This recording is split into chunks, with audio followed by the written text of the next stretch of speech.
What if they traded him? Our own Bucky Brooks suggested since the Ravens have a lot of draft capital, including 2 first-round picks this year, they could trade Jackson and go with the rookie quarterback instead.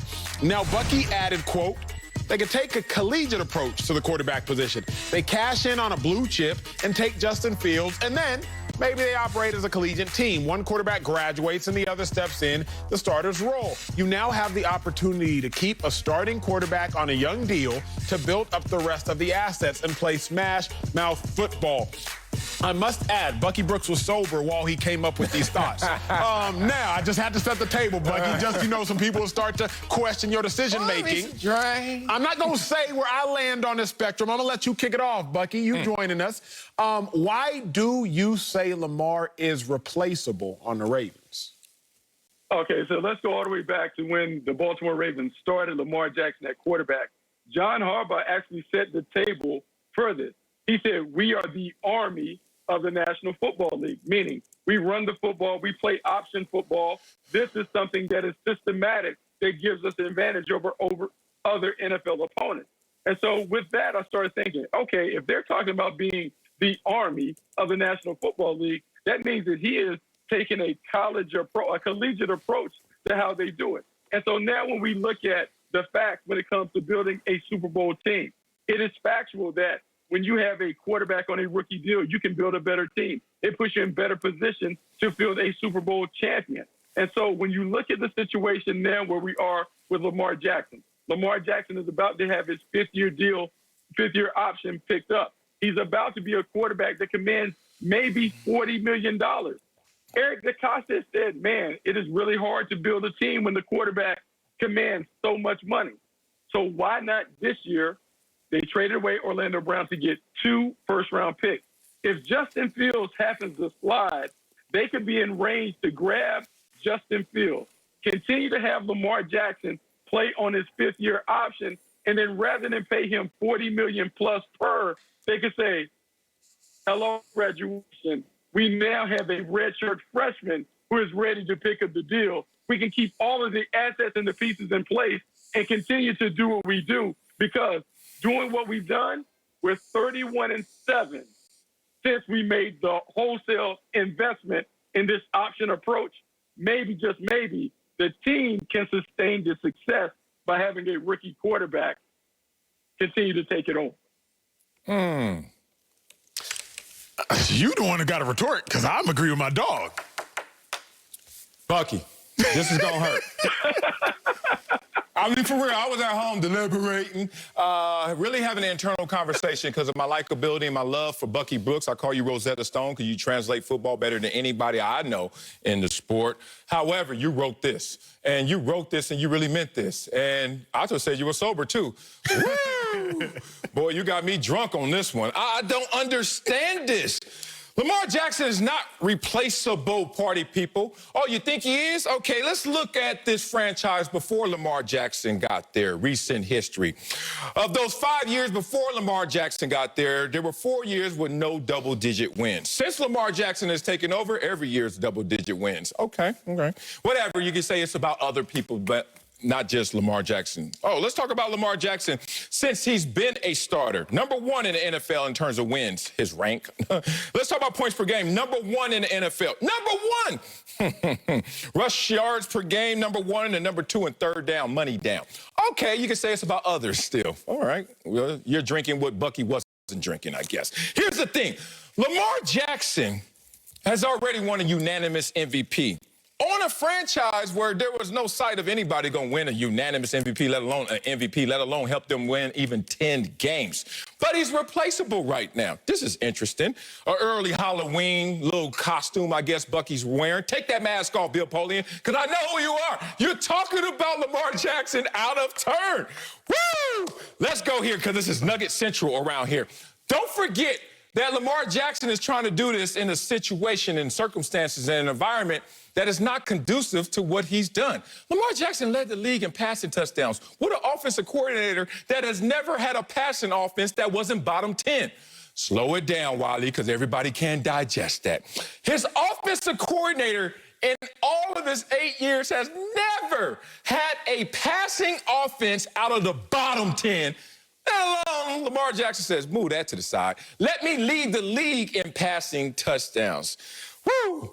You add up what Lamar Jackson has done in terms of impact, in terms of confidence, in terms of production, in terms of accolade, in terms of achievement. How do you replace that? You can't replace that. And you think you're going to replace it with something cheaper, a rookie contract coming forward? You're going to get exactly what you paid for, something on the cheap. I like this. Hey, Buggy, great fire off point, great column, great thoughts. This is about to be a great dialogue. Okay. Can you replace Lamar Jackson individually? Absolutely not. Okay.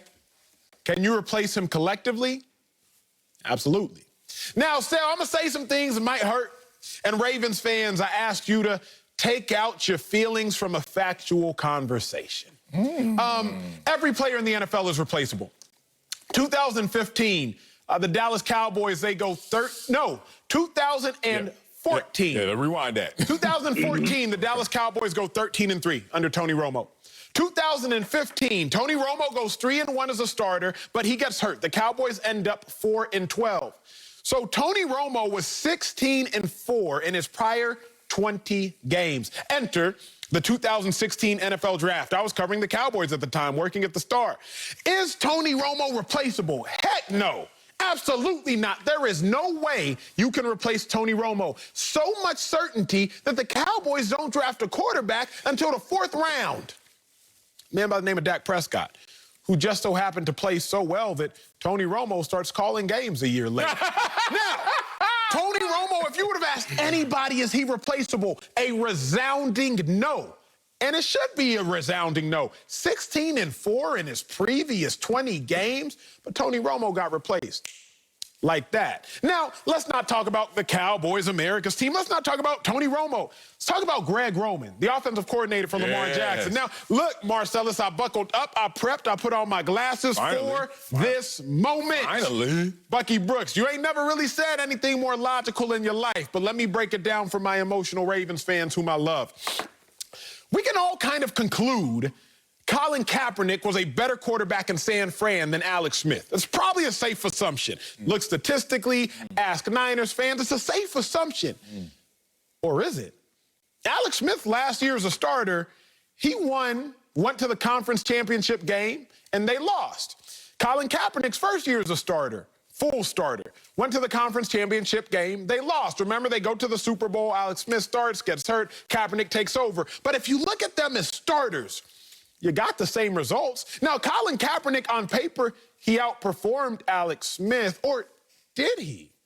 400 more total yards. He had more touchdowns by 6, but he had more giveaways by 5. So as far as contributing to quality output, it's just about the same. Exact same results. They both went to a conference championship, and they both lost. So, yeah, on paper, you say, man, Colin Kaepernick, he couldn't have been replaced.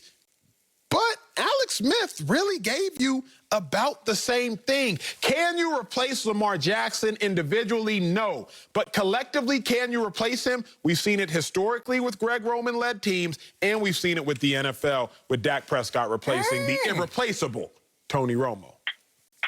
Oh, get it, That's my dog. That's my dog.